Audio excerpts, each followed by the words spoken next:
আমি জানি আমি নবী আপনি আবু বকর সিদ্দিকের মাধ্যমে ঘোষণা করলাম, দুনিয়ার জমিন থেকে কোন সন্তানের মা যখন ইন্তেকাল করবে, দুনিয়ার জমিন থেকে কোন সন্তানের আব্বা যখন ইন্তেকাল করবে, আব্বা আম্মা দুইজনের ইন্তেকালের পরে কোন সন্তান যদি তার চোখের মধ্যে এক ফোঁটা পানি ফালায়া কান্না করে, আর ওই সময় যদি আল্লাহর কাছে দোয়া করে রব্বির হামহুমা কামা রব্বায়ানি সগীরা, ওই চোখের পানিটা মাটিতে পড়ার আগে আমার আল্লাহ তাআলা তার মা বাবার জীবনের গুনাহ মাফ করে দিবে।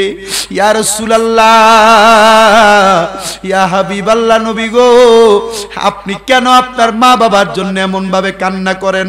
আমার নবী বলে, হে আবু বকর সিদ্দিক, আমি এদেরকে এখন যদি দেখতাম বড় সম্মান করতাম, বড় তাজিম করতাম, এই জন্য আমি দয়াল নবী তাদের জন্য কান্না করি।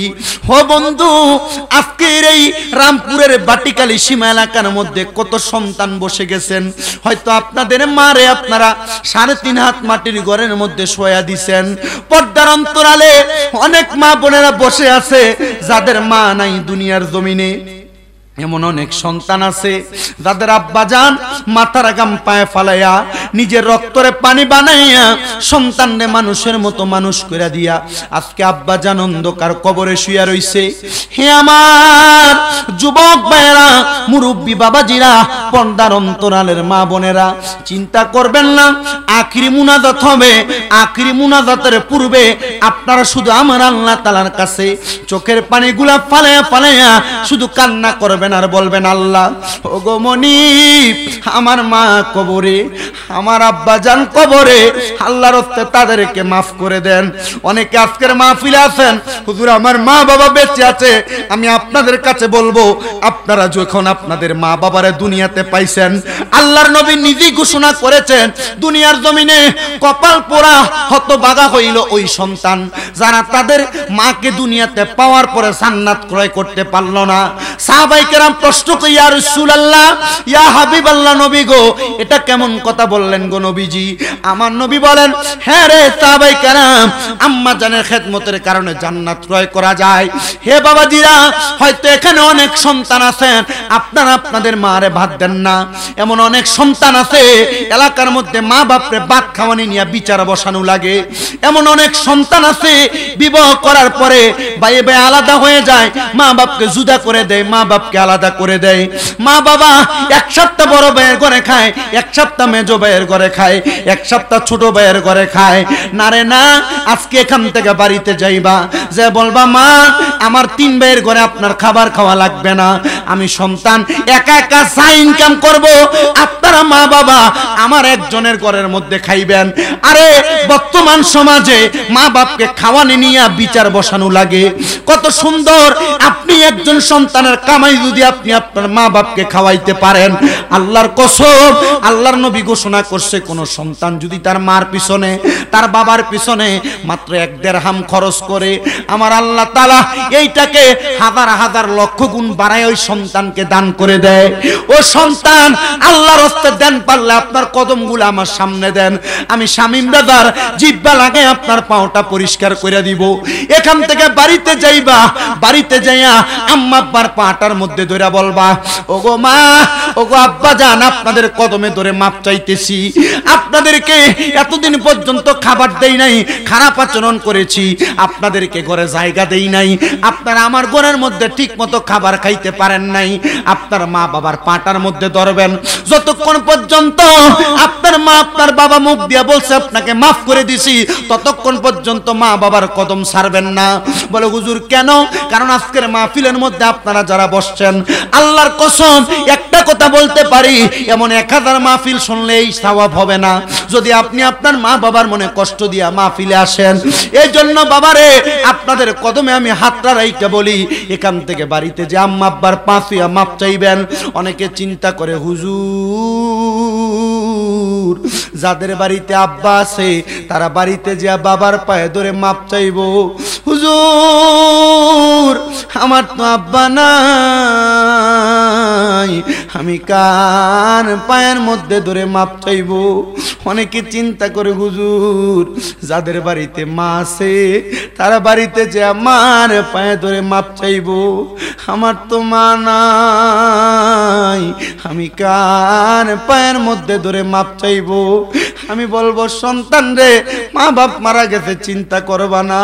আল্লাহর নবী শিখিয়া দেয় কোন সন্তান যখন তার মায়ের কবরের সামনে বাবার কবরের সামনে যাইয়া পশ্চিমটা পিঠ দিয়া মা বাবার মুখটার দিকে ফিরা আল্লাহর কাছে দোয়া করে, রব্বির হামহুমা কামা রব্বায়ানি সগীরা। আমার আল্লাহ তাআলা ওই মা বাবার জীবনের গুনাহ মাফ করে দেয়। এই সন্তানের দলেরা আজকের মাহফিল কবুল হবে কি হবে না এটার গ্যারান্টি কেউ দিতে পারবে না। তবে একটা কথা বলে দেই, আগামীকালকে যখন দেখবা রামপুর এই বাটিকালী সীমার মুরব্বীরা দোকানে বৈশা বলতেছে, আমার সন্তান কোনোদিন আমার সঙ্গে কোনো অন্যায় করে নাই, তবু আমার সন্তান আমার পায়ে ধরে বাড়িতে যা মাপ চাইছে, মনে করবা মাহফিল আল্লাহর কাছে কবুল হয়ে গেছে। যখন দেখবা এলাকার মা বোনেরা একজন আর একজনের কাছে বলতেছে, আমার সন্তান কোনোদিন আমার সাথে অন্যায় করে নাই, তবু আমার ফুতে শামীম রেজার ওয়াজ শুনে আমার পায়ে ধরে মাপ চাইছে, মনে করবা মাহফিল কবুল হয়ে গেছে। অনেকে চিন্তা করে, হুজুর আমি তো অন্যায় করি নাই, আমিও কি মা বাবার পায়ে ধরবো? হুজুর আমি কোনোদিন মা বাবার সাথে বেয়াদবি করি না, আমি কি ধরবো? আমি বলবো বাবারে, আল্লাহর দোহাই লাগে, অন্যায় করো আর না করো, এখান থেকে বাড়িতে যেয়া মা বাবার পায়ের মধ্যে শুয়ে সালাম করবা, মা বাবার পায়ে ধরে মাপ চাইবা। অন্যায় করো আর না করো, আল্লাহর কসম মা বাপ মনে করবে দেখছো আমার সন্তান ওয়াজ শুনে আইসা আমার পায়ে ধরে মাপ চাইতেছে, আল্লাহর কাছে রুহুডা খুইলা দোয়া করবে, পরানডা বইরা দোয়া করবে, আল্লাহ আমার সন্তান রে তুমি কবুল করো।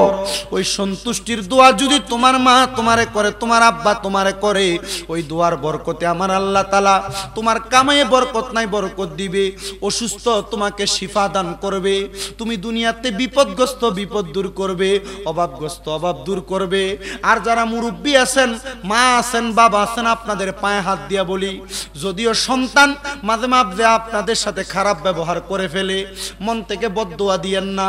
যখনই বদদোয়া আসবে, মনে কষ্ট আসবে, তখন একটু দোয়া করবেন। বলে হুজুর কেন কেন দোয়া করব? আপনার সন্তান কষ্ট দিয়ে ওই সময় আপনি যদি দোয়া করেন, ওই কষ্ট পাওয়ার সময় দোয়া করলে আল্লাহ দোয়া কবুল করে। মক্কা শরীফের একজন ইমাম, চেহারা বড় কালো, আমার আল্লাহ তাআলা মার বদদোয়ার সময় দোয়া করার কারণে তার মক্কার ইমাম বানাইছে। ওনারে প্রশ্ন করছি, আপনি মক্কার ইমাম হইছেন কেমনে? কয় আমার মায়ের বদদোয়ার কারণে। ওনারে প্রশ্ন করে, আপনার মা আপনারে কি বদদোয়া দিছে? বলে আমার মা যখন আমার প্রতি রাগান্বিত হইয়া যাইত, আমার মা রাগ হইয়া আমারে কইতো আল্লাহ তোরে মক্কার ইমাম বানাক। আল্লাহর কসম আমার মায়ের রাগের সময় দোয়াটার কারণে আল্লাহ আমারে মক্কার ইমাম বানাইছে। ও বন্ধু, মনটা কি একটু কাঁদে না মা বাবার দোয়াটা নেওয়ার জন্য?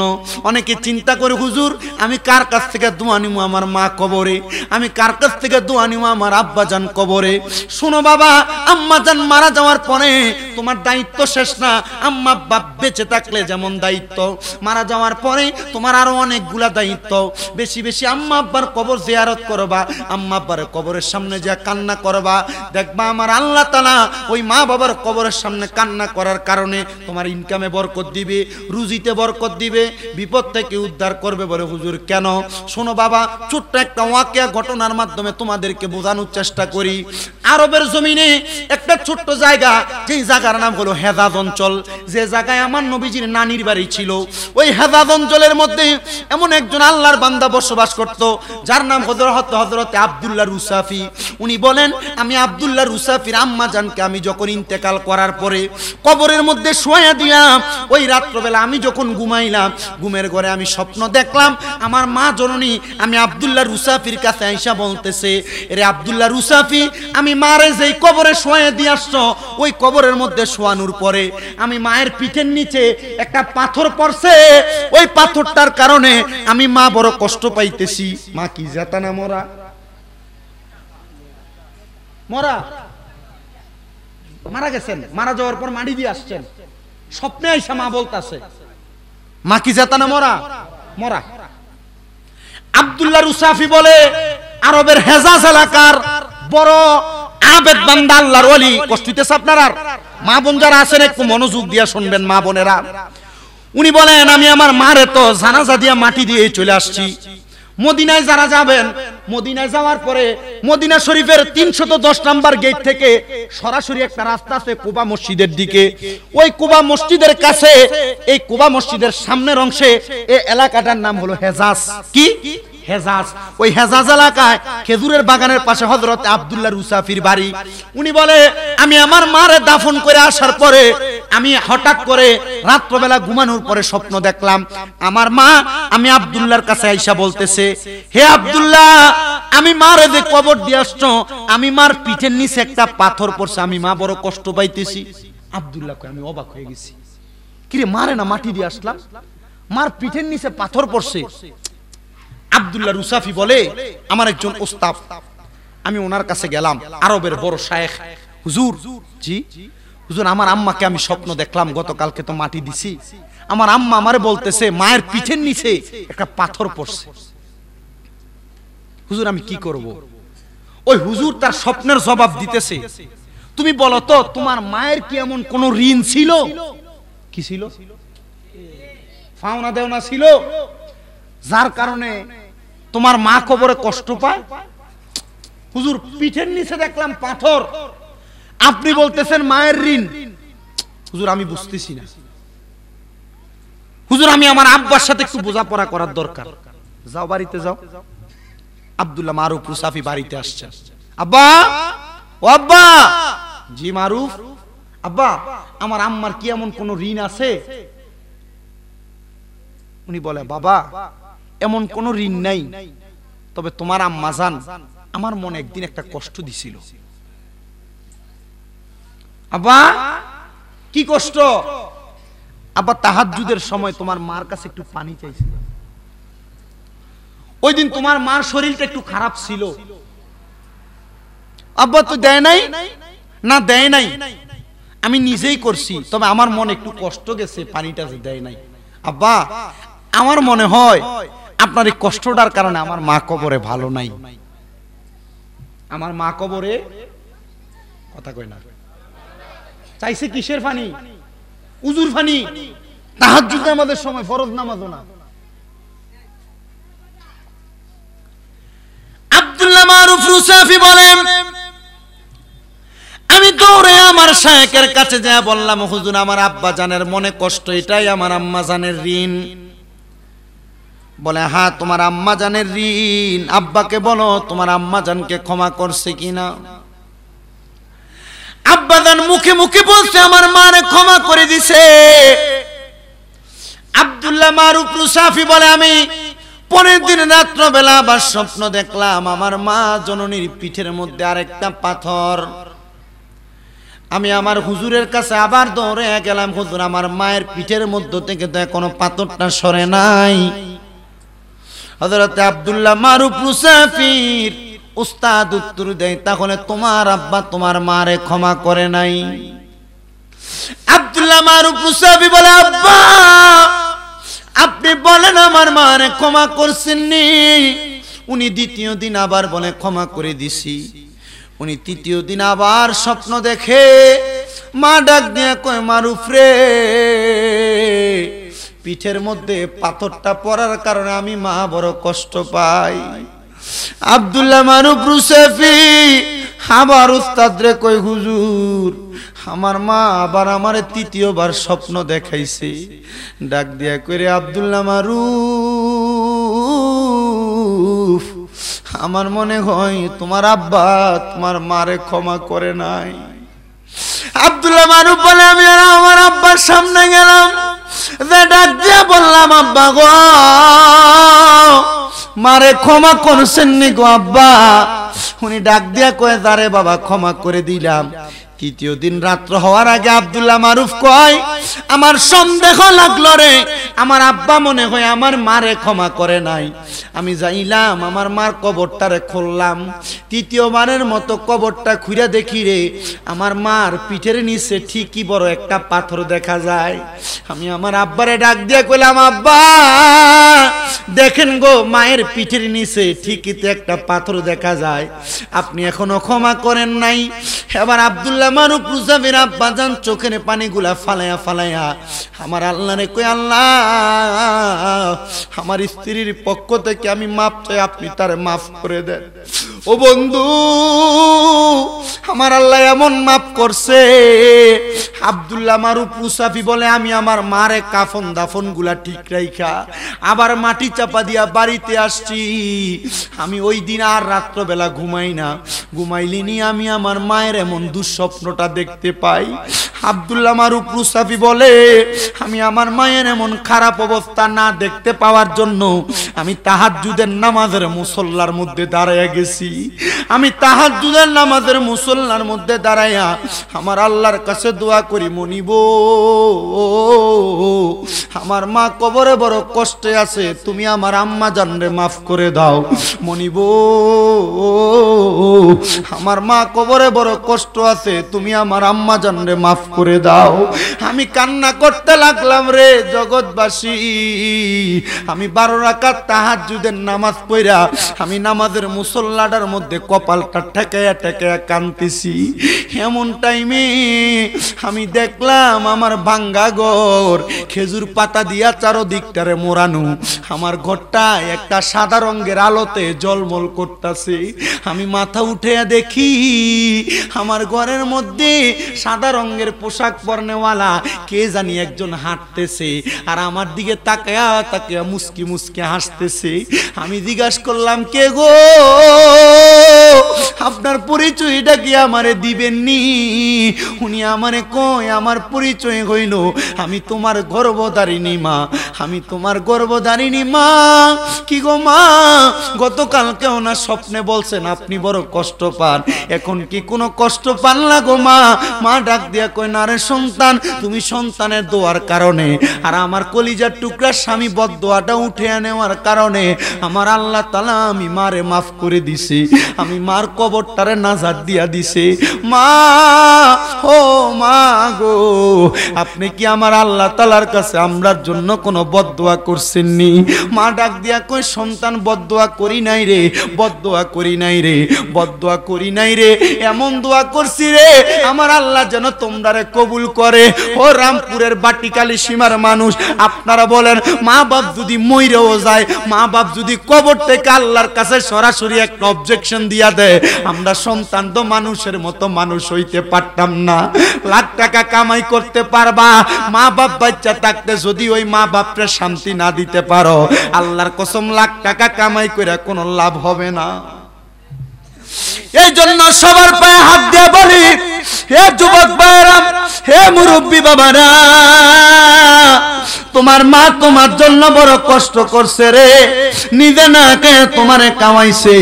তোমার আব্বা জান তোমার জন্য বড় কষ্ট করছে রে, ছিড়া লুঙ্গিটা পুরা ক্ষেতের মধ্যে তোমার আব্বা জান কাজ করছে। ঈদের দিনে আব্বা জান নতুন কোনো জামা কাপড় পরে নাই।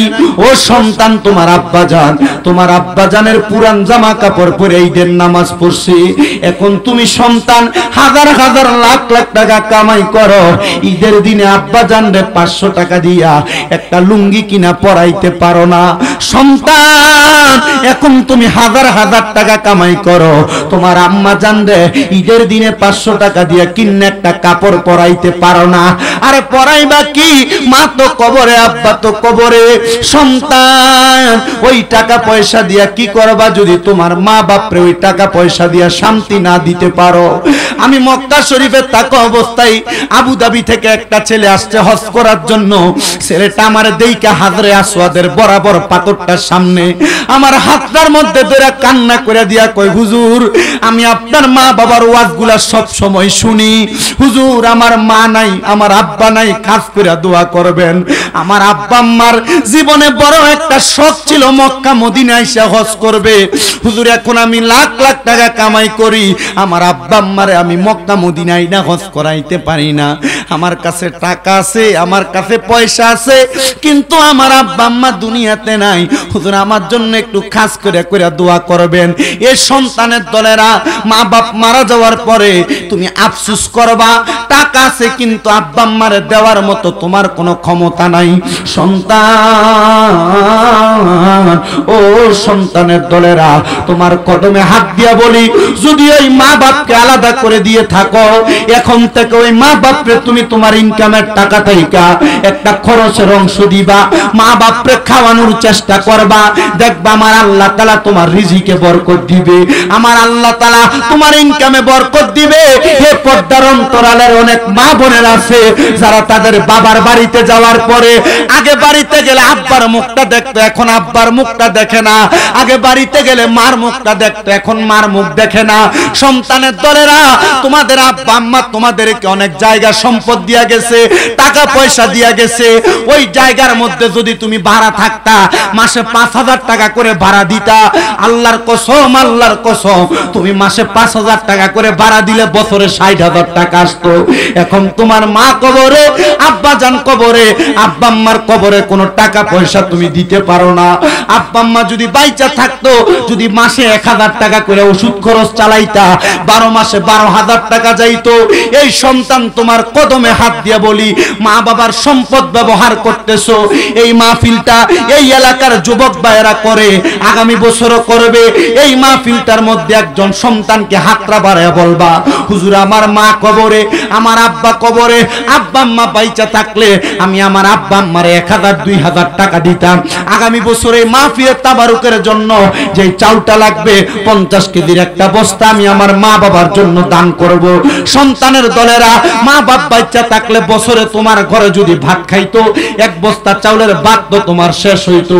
তোমার মা বাবা কবরে, এখন তুমি খাওয়াইতে পারো না, একটা সন্তান শুধু হাতটা তুলে বলবা, হুজুর আগামী বছর মাহফিলে আমি এক বস্তা তাবারুকের চাউলের ব্যবস্থা করে দিব।